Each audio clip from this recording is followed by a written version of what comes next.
Silvio Santos, o rei da TV. De ambulante a bilionário, veja a trajetória de Silvio Santos e como ele criou seu próprio canal de televisão. O apresentador de televisão e empresário brasileiro, Silvio Santos, começou a trabalhar como ambulante aos 14 anos, quando aprendeu a negociar e a expor a sua poderosa voz. Esperto e carismático, ele construiu seu império, usando a TV para divulgar seus empreendimentos e a política para fazer valer seus desejos. Mas antes de conhecer a maravilhosa trajetória deste homem notável, inscreva-se no canal, curta o vídeo e ao final aproveite os comentários para participar deixando a sua opinião. A partir de agora, vamos fazer uma viagem no tempo, desde 1930, com o seu nascimento, até 2022 com a consolidação absoluta do seu sucesso. 1930, nascimento. Filho de imigrantes judeus, nascido no antigo Império Otomano, seu pai Alberto era de uma região que hoje pertence à Grécia, enquanto sua mãe Rebeca era de uma cidade que atualmente fica na Turquia. Cenoura Bravanel, nome de batismo de Silvio Santos, nasceu em 12 de dezembro de 1930, no bairro da Lapa, no Rio de Janeiro. Ele tinha 5 irmãos, mas era com Leon, seu irmão mais novo, que ele se relacionava melhor. Era chamado de Silvio, pela mãe, porque ela não gostava de seu nome de batismo, Cenoura Bravanel. 1946, infância e primeiro trabalho. Silvio estudou na escola primária Celestino da Silva.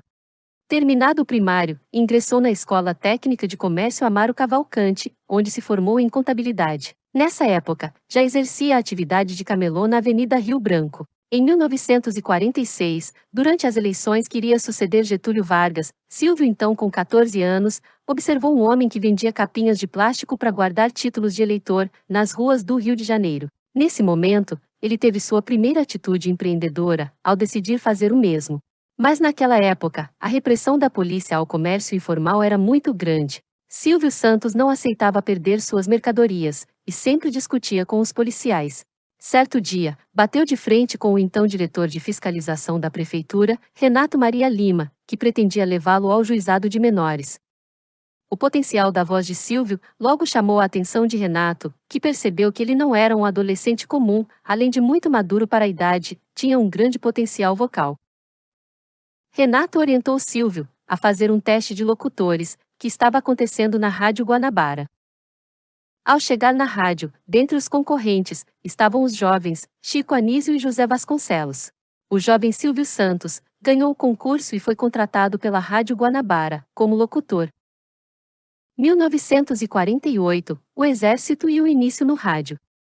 Contratado como locutor, na Rádio Guanabara, Silvio não estava contente com o salário e após 2 meses, pediu demissão voltando a trabalhar como ambulante, onde faturava mais. Aos 18 anos, ele foi convocado pelo Exército, e passou a servir na escola de paraquedistas em Deodoro. Como a carreira de camelô era incompatível com a de militar, Silvio passou a frequentar a Rádio Mauá, onde conheceu os locutores principais, Celso Teixeira e Silveira Lima. Quando deixou o Exército, já estava bem encaminhado como locutor dentro da Rádio Mauá.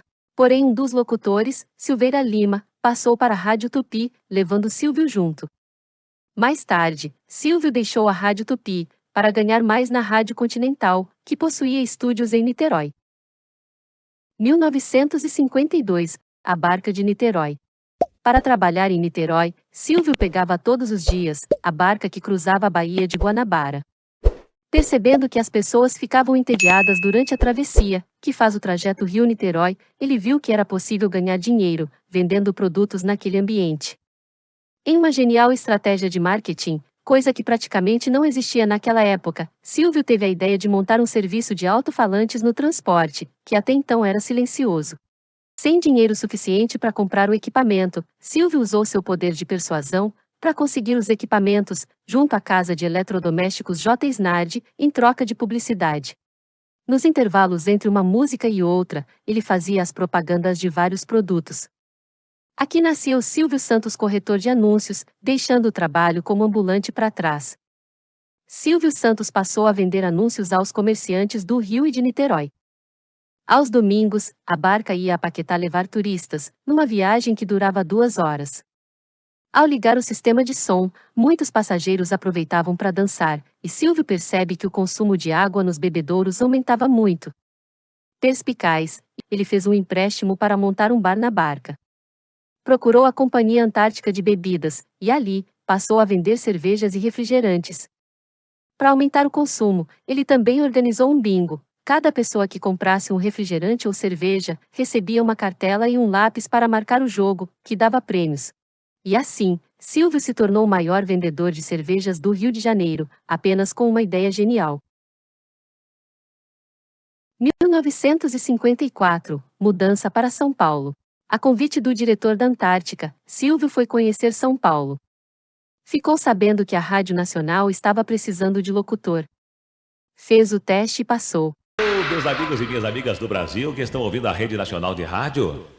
Na Rádio Nacional, conhece e é convidado por Manuel de Nóbrega, pai de Carlos Alberto de Nóbrega, para apresentar o quadro Cadeira de Barbeiro. Ali começou sua amizade com Manuel de Nóbrega, que na época, era originalmente o homem do baú. Segura essa informação, que vou te contar mais adiante. Tá bom. Paralelamente ao emprego na rádio, Silvio lançou a revista Brincadeiras para Você, onde fazia corretagem de anúncios. Ambicioso e empreendedor, sempre preocupado em aumentar os seus ganhos, Silvio começou a fazer shows também em circos. Aos poucos, organizou grandes caravanas de artistas, que se apresentavam na periferia e nos municípios próximos a São Paulo. A chamada Caravana do Peru que Fala. O apelido veio, porque durante as apresentações, Silvio lia o texto dos anunciantes, e nesse momento um certo comediante chamado Ronald Golias, que fazia parte do elenco, dobrava a barra das calças de Silvio, que diante do divertimento da plateia, não parava de ler, mas ficava vermelho como um peru. Por isso o próprio Golias o apelidou de Peru que Fala.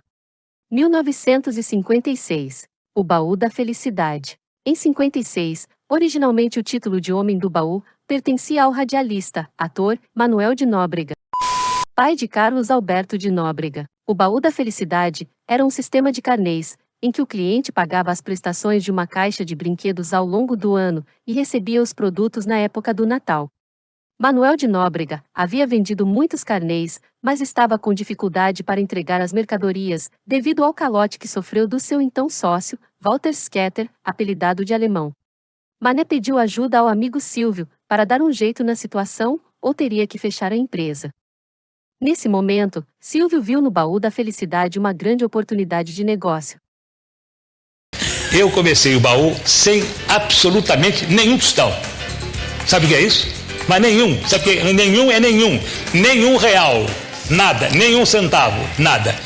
Silvio foi à sede da empresa, que ficava num porão ao lado do Hotel Otton, na rua Líbero Badaró, onde atualmente está sediada uma loja da Copenhagen, com a missão de informar os fregueses do fechamento da empresa e devolver a eles a quantia paga.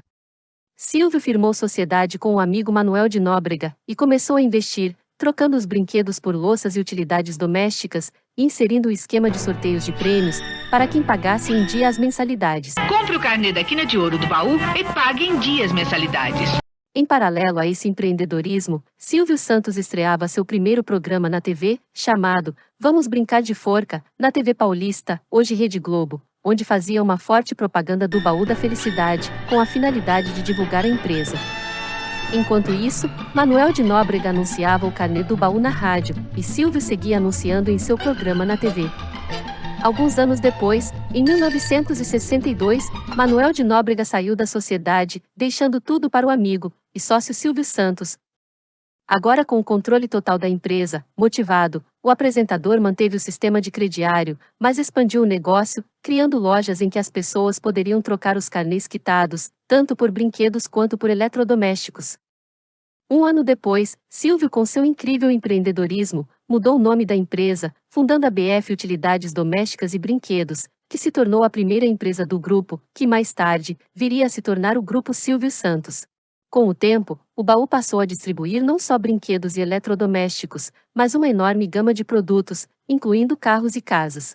E para suprir as demandas do empreendimento, Silvio criou empresas nas mais variadas áreas. Ele fundou e comprou mais de 10 empreendimentos, como a Baú Construtora, a concessionária Vimave e a Marca Filmes, que em 1972 passaram a ser administradas pela holding Silvio Santos S.A.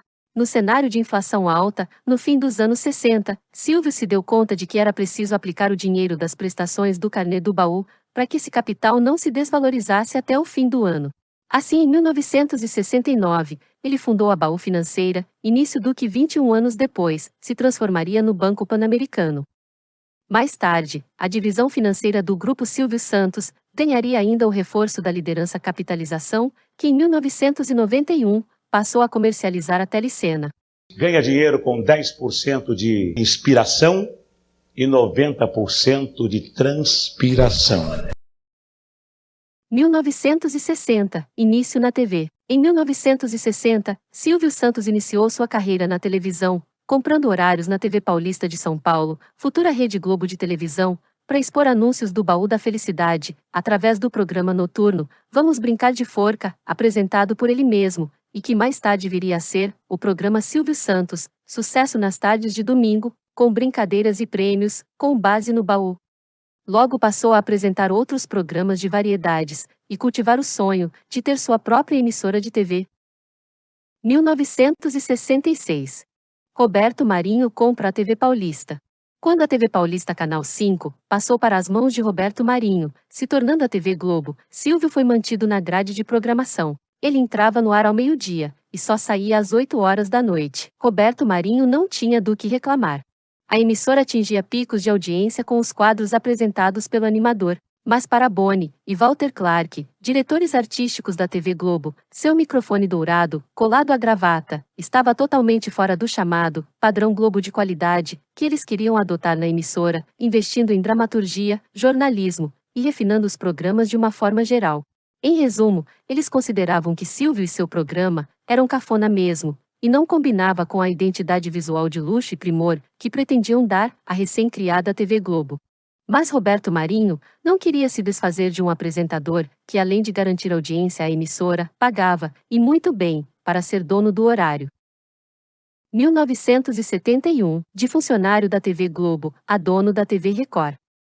Ainda alimentando o sonho de ter seu próprio canal de televisão, e devido a atritos com a direção artística da TV Globo, Silvio Santos estava prestes a não ter seu contrato renovado, quando surgiu a oportunidade de comprar 50% das ações da TV Record, que haviam sido colocadas à venda. Nessa época, sem novas concessões abertas pelo governo, era o mais próximo que ele conseguiria de atingir seu objetivo. O negócio, porém, não deu certo. O grupo siderúrgico Gerdau, uma das maiores empresas do país, anunciou a compra dos 50% do Grupo Record. Nesse mesmo período, Roberto Marinho ofereceu a renovação do seu contrato por mais 5 anos, desde que ele não adquirisse sociedade com nenhuma emissora de rádio e televisão do país.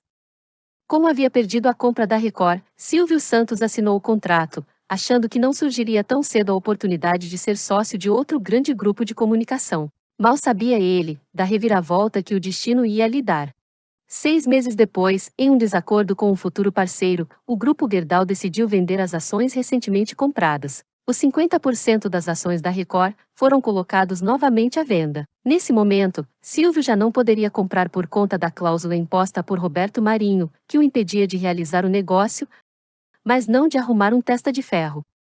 Alguém de confiança, que pudesse comprar os 50% da Record e guardar o segredo até 1976, quando encerrava o seu contrato com a TV Globo. Com a ajuda do amigo Joaquim Sintra Gordinho, fazendeiro milionário, discreto e distante do mercado de rádio e televisão, o negócio foi fechado no mais absoluto sigilo.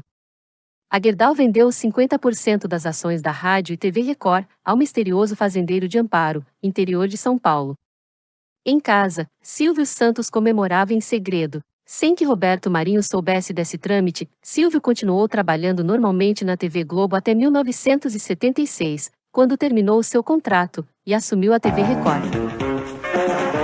Silvio manteve sua parte da Record até 1989. Muitos anos depois, já consolidado no SBT, Silvio desabafou em seu programa. Eu não nasci dono de televisão. Eu me tornei dono de televisão porque os donos de televisão fecharam as portas para mim. Mas quando se fecha uma porta, Deus abre uma janela. 1975. TVS e início do SBT. O sonho de ter sua própria emissora teve vida em 1975, quando venceu a concorrência para o Canal 11 do Rio de Janeiro. A TVS, sigla para TV Estúdios Silvio Santos Limitada, foi concedida pelo governo federal em 22 de outubro de 1975. O canal foi ao ar pela primeira vez, em maio de 1976, pela torre da antiga TV Continental. A aquisição de mais emissoras e o lançamento efetivo do SBT ocorreria apenas alguns anos depois. Chegamos nos anos 80.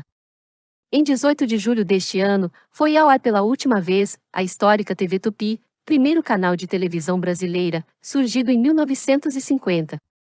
O encerramento das atividades da Rede Tupi significava que novas concessões seriam abertas pelo governo federal. O Ministério das Comunicações do governo de João Figueiredo, último presidente da ditadura militar, recebeu documentação a respeito da demonstração de recursos técnicos, financeiros e programação preparada por 8 empresas interessadas na concorrência. Entre elas, estavam o SBT, de Silvio Santos, e Manchete, de Adolfo Bloch, que foram as duas contempladas com a divisão da TV Tupi. Em 1981, Silvio ganhou a concessão de mais 4 canais, que juntos passariam a formar o Sistema Brasileiro de Televisão, o SBT. Ainda em 81, no mês de agosto, a TVS do Rio se juntou ao Canal 4 de São Paulo, e às demais concessões conquistadas por Silvio Santos, para a formação do Sistema Brasileiro de Televisão. Em anúncio publicado no jornal, a nova emissora dizia: Hoje às 9h30, horário de Brasília, sintonize a TVS, Canal 4 e assista à cerimônia de concessão, pelo Governo Federal, das novas emissoras do Sistema Brasileiro de Televisão, SBT. Na manhã do dia 19 de agosto, o SBT entrava no ar pela primeira vez, já com a proposta inédita de mostrar a solenidade de assinatura da concessão, e o discurso de Silvio Santos, ao vivo e a cores, diretamente do Ministério das Comunicações, em Brasília. Fica outorgada a concessão ao CSBT, para explorar o serviço de radiodifusão. Terminou a novela. Foi uma novela com happy ending. E eu então primeiro quero agradecer, donas de casa, minhas fiéis companheiras, que passam o domingo comigo, enquanto os maridos vão passear. Este contrato com o Ministério das Comunicações, feliz porque eu estou vendo diante de mim autoridades que dirigem o nosso país. Eu dirijo o meu trabalho não me dirige. Tá bom. Ao longo das décadas de 1980 e 1990, Silvio se dedicou especialmente à consolidação e expansão do SBT. E não descansou enquanto seu próprio canal não se estabelecesse como a segunda maior audiência da TV. 1988, As Cordas Vocais, e Gugu Liberato. Em janeiro de 88, Silvio Santos sofreu com um problema nas cordas vocais. Além de ter ficado rouco, com possibilidade de perder completamente a voz, ele descobriu um tumor no olho, que após exames, mostrou-se benigno. Silvio fez tratamento em Boston, nos Estados Unidos, com alguns dos melhores médicos do mundo. Porém precisava se poupar, algo impossível para quem usou a voz como instrumento de trabalho durante toda a vida.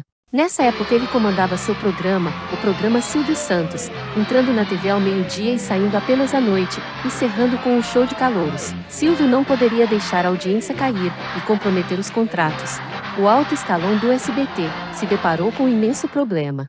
O único que teria capacidade de substituir Silvio Santos era o seu pupilo Gugu Liberato, que estava no auge do sucesso com o programa Viva a Noite.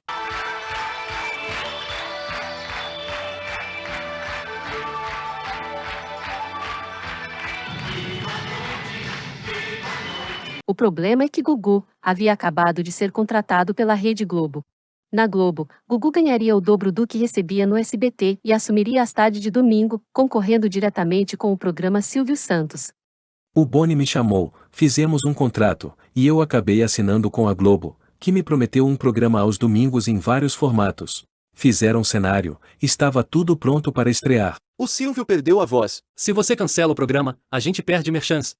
Eu acho bom você chamar o Gugu, e rápido. Mais uma vez, a vida colocava o empresário Silvio Santos em xeque. Silvio procurou Gugu e fez uma proposta irrecusável para ele continuar no SBT. Silvio me chamou, dizendo: eu queria que você não fosse pra Globo, porque estou com um problema de garganta, e talvez eu não possa fazer o meu programa. Eu quero que você fique e divida o domingo comigo. Silvio Santos, ainda se recuperando da cirurgia, conseguiu reverter o acordo, conversando pessoalmente com Roberto Marinho na sede da Rede Globo, e oferecendo a Gugu um contrato de 5 anos, com um salário de $50 mil por mês. Ô Gugu, tudo certo. Falei com o Roberto Marinho, tá tudo certo. Você não vai pra Globo, você vai ficar no SBT.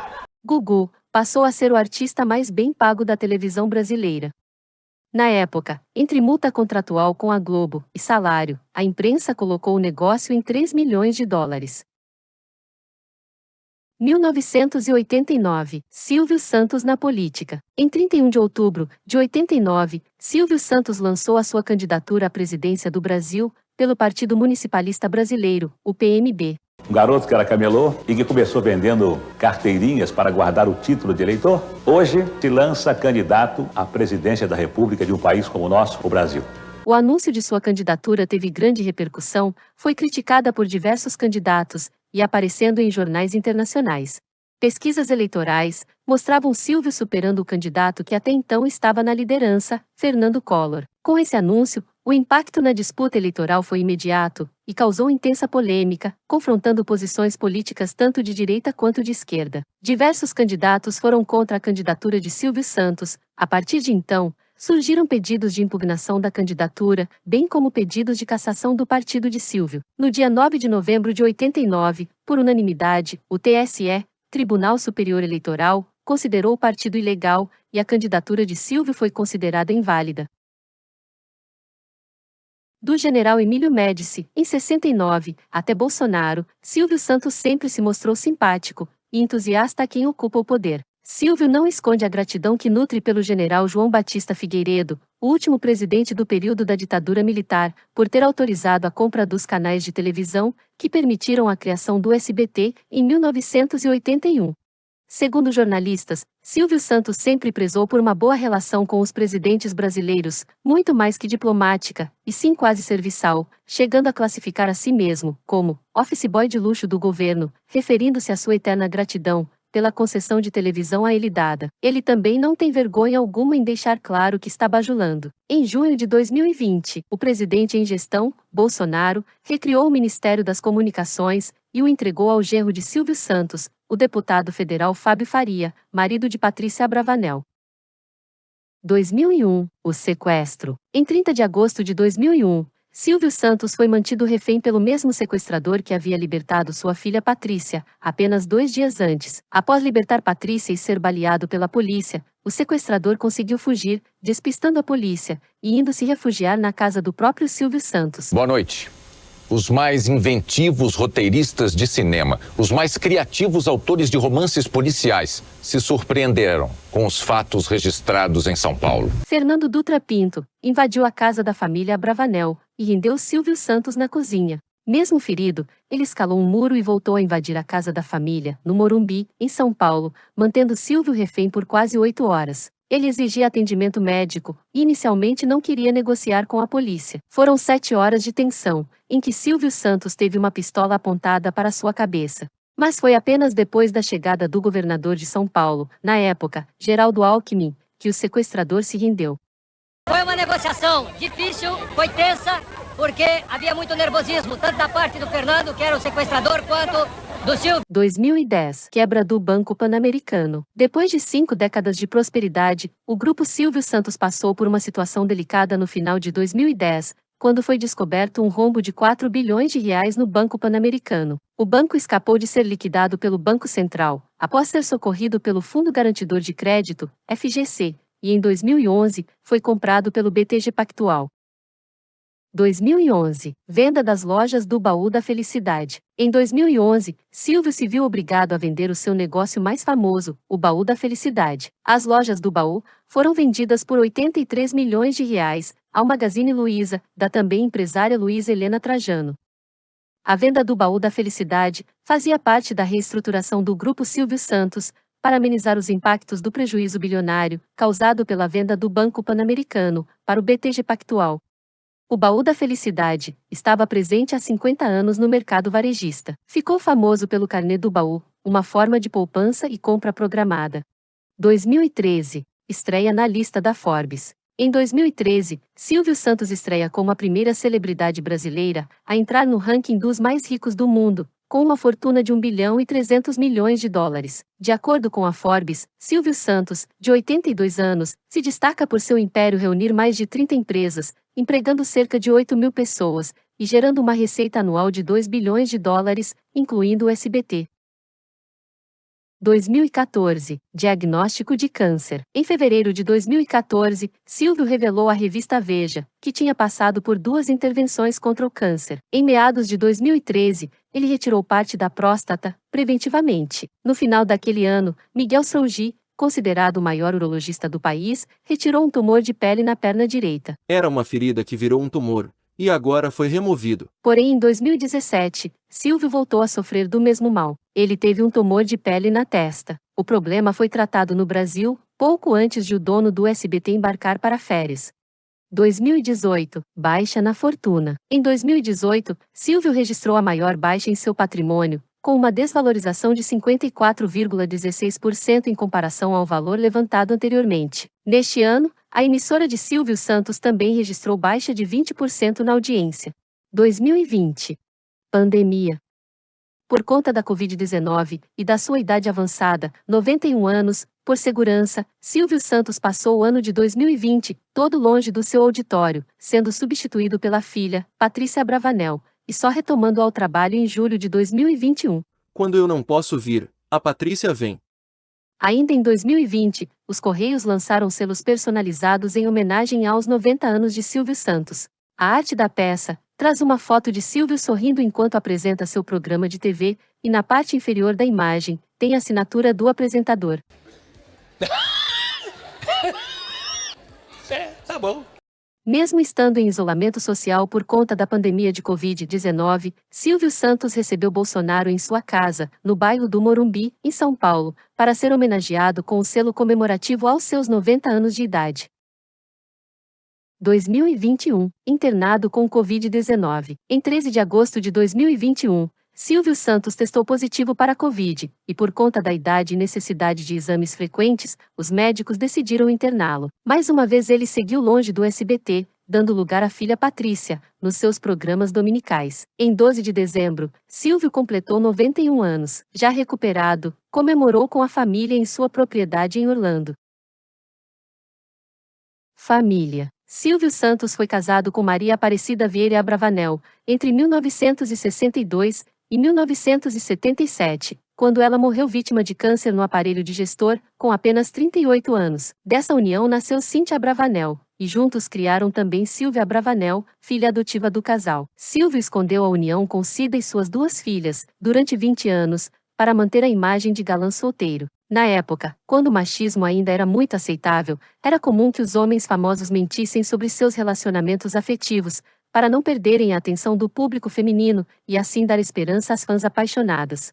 Aos 47 anos, tornou-se viúvo, com a responsabilidade de criar as 2 filhas, e ainda seguir sua trajetória como apresentador e empresário. Em 1981, Silvio se casou com Iris Abravanel, e juntos tiveram 4 filhas, Daniela, Patrícia, Rebeca e Renata. Ao todo, Silvio Santos tem 6 filhas e 13 netos, sendo algumas delas famosas como o pai, e outras mais reservadas, trabalhando nos bastidores do SBT. Com um atraso de 10 anos, em 1988, Silvio admitiu o erro. Ele disse que não assumir o seu casamento e suas filhas foi uma das maiores tristezas e arrependimentos de sua vida. Eu já fui do tempo daqueles que faziam onda. Quando eu me lembro da minha mulher que morreu. Quando eu me lembro que eu dizia que era solteiro. Quando eu me lembro que eu escondia as minhas filhas, para ser o galã, ser o herói. Quando eu falo com a minha consciência, eu acho que é uma das coisas mais imperdoáveis que eu fiz, diante da minha imaturidade. O Império de Silvio Santos. Em quase meio século, Silvio Santos construiu um império com ramificações nos setores financeiro, varejista, hoteleiro, industrial e de comunicação. Em 2006, o Grupo Silvio Santos teve receita operacional bruta de 3 bilhões de reais. Ainda em 2006 fundou a Jequiti Cosméticos, e em 2007, inaugurou o Hotel Jequitimar Guarujá. Hoje, o Grupo Silvio Santos segue firme, tendo faturado 5 bilhões de dólares em 2013, com um lucro de aproximadamente 800 milhões de dólares. No total, Silvio Santos construiu um portfólio de mais de 30 empresas. Entre as aplicações do bilionário, está a Simba Contente, programadora que negocia conteúdo para a TV Record, SBT e Rede TV, e as companhias que compõem o Grupo Silvio Santos, como a Liderança Capitalização, promotora da Telecena, o Hotel Jequitimar, no Guarujá, a Cisan Empreendimentos Imobiliários, e a TV Alphaville. O patrimônio de Silvio Santos está avaliado em torno de 6 bilhões de reais. Como isso, Silvio Santos se tornou um dos maiores empresários brasileiros. 2022. Aposentadoria. Em agosto de 2022, o SBT teve que se explicar após noticiar a aposentadoria de Silvio Santos da TV. Segundo a emissora, a informação não procede e não passou de um erro cometido pelo departamento de marketing. O SBT confirmou que Patrícia Abravanel segue no comando do programa Silvio Santos e não tem previsão de retorno de Silvio, que continua afastado da TV por tempo indeterminado. Silvio disse que não voltou a gravar este ano por estar com preguiça, e nada tem a ver com a sua saúde. Não estava com problema na voz. Eu estava com preguiça mesmo, estava com preguiça de gravar. Nas eleições de 2022, Silvio, aos 91 anos, compareceu à sua zona eleitoral e causou um tumulto na escola onde vota, em São Paulo. Silvio foi acompanhado da filha Rebeca Abravanel. Cenoura Abravanel criou o personagem Silvio Santos, e em meio a tantas dificuldades e reviravoltas do destino, nos seus acertos, você pode tirar inspiração para nunca desistir dos seus objetivos. A realização desse vídeo foi feita com um minucioso trabalho de pesquisa, para que vocês conheçam a incrível trajetória de Silvio Santos e se inspire com ela. Então peço que deixe seu like para fortalecer o canal, e inscreva-se para fazer parte dessa comunidade empreendedora. Oi, Gugu, já veio, já chegou o Gugu. Oi, Silvio, aqui no palco, tá tudo pronto. Tá tudo pronto, Gugu. Tá tudo pronto, vamos começar. Vamos começar. Lombardi, sua vez, Lombardi. Oi, Silvio.